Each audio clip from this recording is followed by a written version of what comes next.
Hey. So, welcome to a journey of discovery. I am coming at you today, and I'm already distracted. There was somebody outside. Just being raw and natural. I want to talk to you about the kingdom family that you are a part of. And I'm going to begin by reading Galatians chapter 4, verses 6 through 7 in the Passion Translation.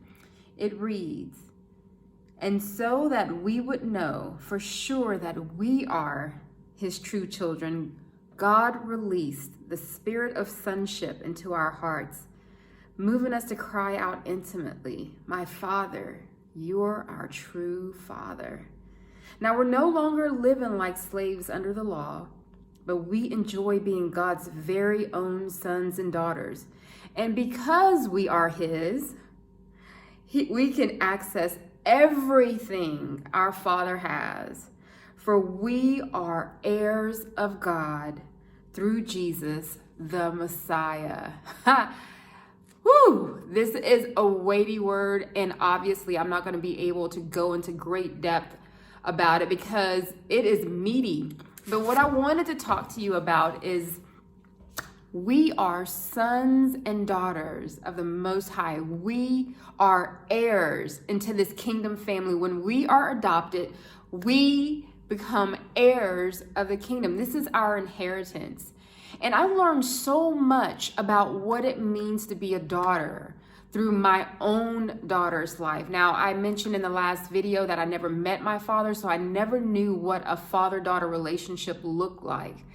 And so I watched my daughter just, become enamored with her dad. She is a hardcore daddy's girl. Wherever he is, she wants to be. There is no place where he can ever be where she does not have some type of access to her father. When he comes home, she's excited, and this is not stop. My daughter is an adult, and she still gets excited whenever she sees her dad.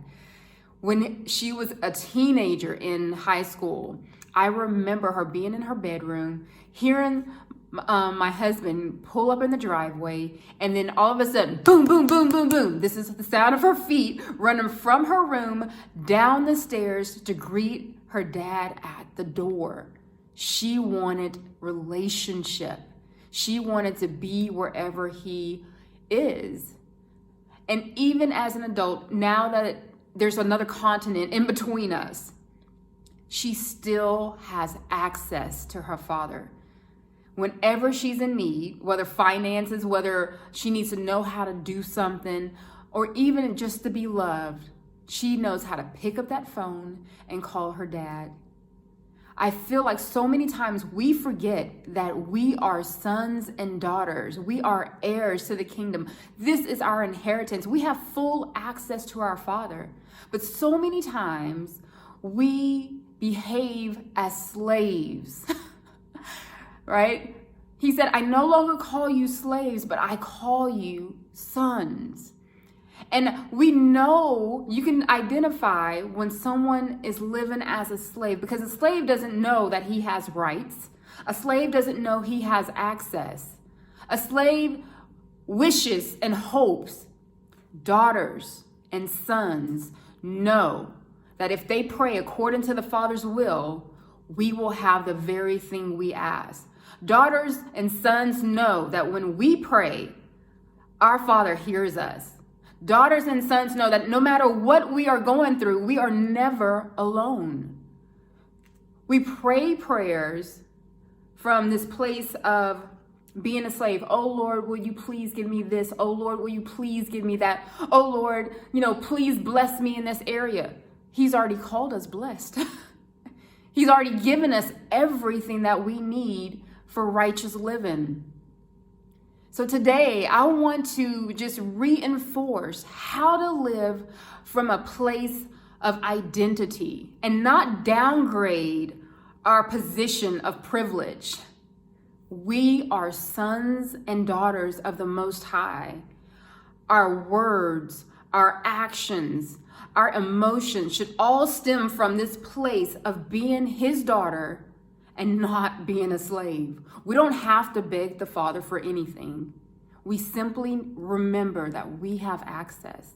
We simply know that whatever we have a need for, that God will provide. So I remember when I was, this is when my husband had transitioned from being in the military to being a civilian, and our finances went kaput.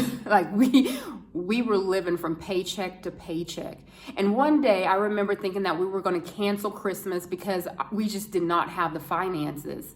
But I remember being in church and being stirred up within me that even an unbeliever can look at their finances and say, I'm going to cancel Christmas. But I am a daughter of the King. Everything that he has, I have.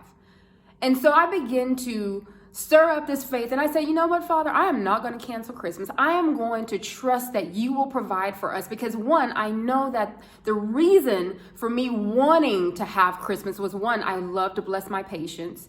Two, I love to bless the people around me, like my friends.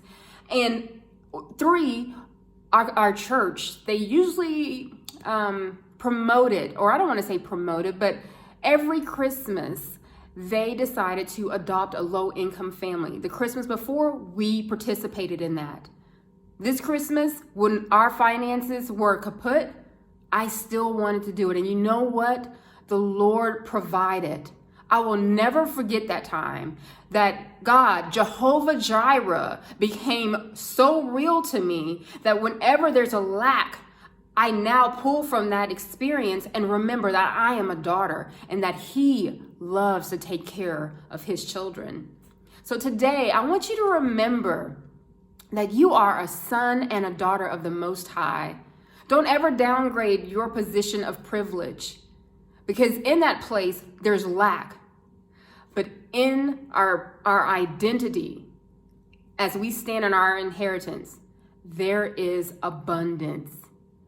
So go after who you are. Become who you are. Continue to speak and declare who you are until you know without a shadow of a doubt that you are an heir, that you have a position, and that you are a son and a daughter of the Most High. Y'all be blessed. Thank you so much for watching. I'll see you next week.